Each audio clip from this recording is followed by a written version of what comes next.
Good evening. It's the end of the week and you're watching The Big Story, where we'll discuss the hottest topics of the day. I'm Dylan Ang, coming to you live from the Straits Times newsroom. It's February 14, Valentine's Day, and in that spirit, Prime Minister Lee Hsien Loong handwrote a note thanking doctors, nurses and healthcare workers. Shared on his social media platforms, PM Lee's note said, quote, "Your loving care and commitment makes all the difference." The post was tagged Braveheart SG, an ongoing movement inviting people to handwrite notes of encouragement to frontline medical staff and share pictures of them on social media with the hashtag.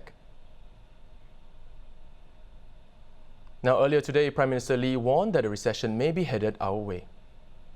Well, I think the impact will be significant, at least in the next couple of quarters. It's a very intense outbreak.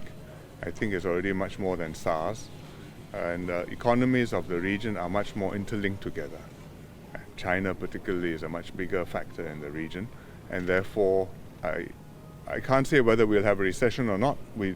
It's possible, but definitely our economy will take a hit.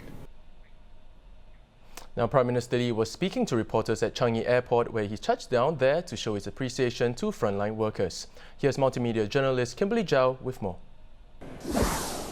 We're currently at Changi Airport, where Prime Minister Lee Hsien Loong dropped by to check in on our airport frontline workers. Amid the coronavirus outbreak, where there seems to be a cloud hanging over people's heads, there's nothing more reassuring than a visit from the Prime Minister himself. China travellers account for 11% of Changi Airport's traffic and 1/3 of retail sales.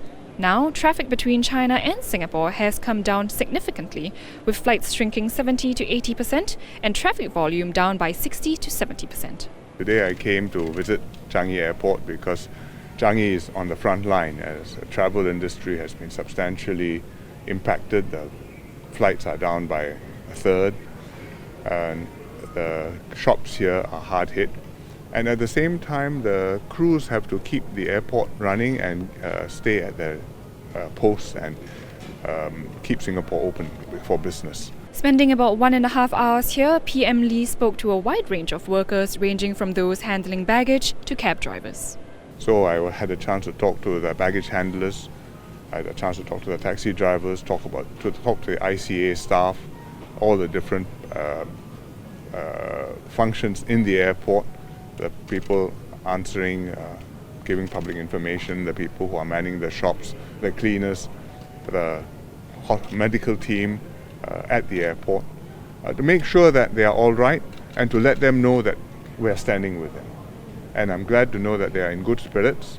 We are keeping them informed, and where they have issues, we are dealing with those issues and making sure that the people are confident that they can do that job. That's the main purpose.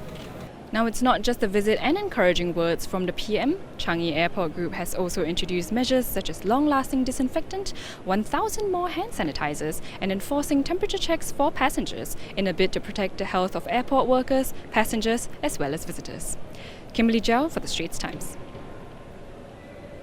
Now, do look out for Sunday's special edition of Insight called On the Frontline, where ST speaks to people on the front line of battling the coronavirus. The special will feature people like healthcare workers, including doctors and nurses, as well as whole-of-government efforts like the contact tracing teams, which were activated to stem the spread of the virus. The first episode of the video series, titled On the Frontline, features a general practitioner, a contact tracer, and a nurse working at the National Centre for Infectious Diseases. The video will be released this Sunday. Here's a brief look. My parents do have some concerns on me because, being a nurse and I'm in NCID, they probably a bit more worried about me. But, I always reassured them that, I'm safe because, we attended so many trainings, our infrastructure is so well engineered for protection. So, yeah, so after reassurance, then they are much better. But they still support me, working in an NCID. Now, the Sunday special will also explore how this outbreak is playing out across Asia and the world, and how scientists globally and in Singapore are racing to find a vaccine. Look out for the spread in the Sunday papers and online at straitstimes.com, where we bring you the latest in our coverage of the coronavirus.